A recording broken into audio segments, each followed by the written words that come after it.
Hi, ఈ వీడియోలో normalising flows అంటే ఏంటి, జనరేటివ్ మోడల్స్ ఎలా వాడతారు అనే దాని గురించి తెలుసుకుందాం.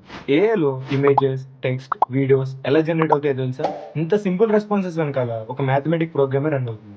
కానీ ఆ బ్యాక్ ఎండ్ లో వచ్చే మ్యాథమెటిక్స్ అంత సింపుల్ కాదు. ఒక చిన్న రీక్యాప్ వేద్దాం. ఇందులో జనరేటివ్ మోడల్స్ ఎలా గెస్ చేస్తాయంటే, ఇప్పుడు ఒక ఫేస్ ఉంది, ఆ ఫేస్ ఫ్యూచర్ లో ఎలా ఉంటుంది అనేది ప్రిడిక్ట్ చేయడంలో హెల్ప్ చేస్తాయి. మనం వేరియేషన్ ఆటో ఎన్కోడర్స్, గ్యాన్స్, ట్రాన్స్ఫార్మర్స్ గురించి డిస్కస్ చేసాం. కానీ ఇవన్నీ ముందుగా హై డైమెన్షనల్ స్పేస్ లో ర్యాండమ్ డేటాను తీసుకొని అవుట్పుట్ ని జనరేట్ చేస్తాయి. మరి నార్మలైజింగ్ ఫ్లోస్ ఏం చేస్తాయి? అసలు నార్మలైజింగ్ ఫ్లోస్ అంటే ఏంటి?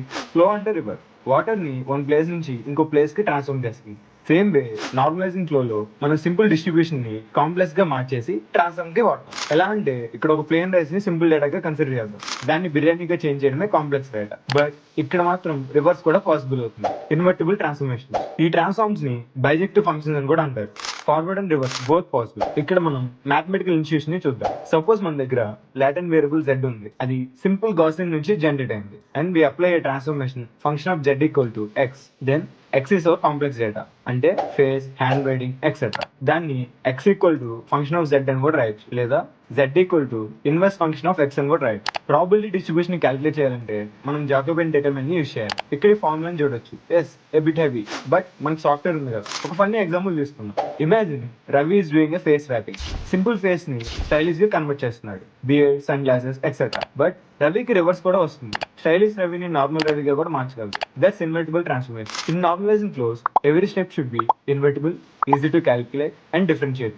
So stack చేయడం స్టార్ట్ చేస్తాం. f1, f2, f3 and so on. Each one Gaussian ని రియల్ వరల్డ్ ఫేస్ లుక్ లో మార్చేస్తుంది. Next types of normalising flows plus popular model. ఇక్కడ మనం చూడొచ్చు popular normalising flows architecture. Real NVP, non volume preserving. It slices data into parts. Only కొన్ని parts మాత్రమే transform చేస్తుంది. Very efficient. Next one glow, used in realistic image generation. ఇది flip చేయగలిగే deep architecture. Next one MAF, masked auto regressive flow sampling, fast density estimation ఉంటుంది. Nice. It is first idea from Facebook research. Only volume preserving transformations. Each one కి use case ఉంటుంది, like face generation, music synthesis, even deep fake. Next applications in generative modeling. Let's connect the dots now. We start with random noise, which is simple Gaussian. Apply series of invertible transforms. Get complex out. Backward transform helps in density estimation.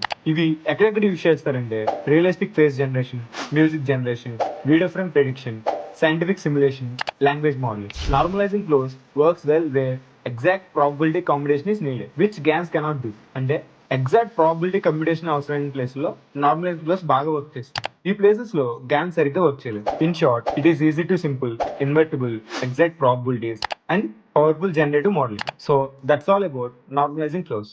So video నచ్చితే like చేసి, share చేసి, subscribe చేయండి. వీడియోలో ఏమైనా doubts ఉంటే కింద comment చేయండి.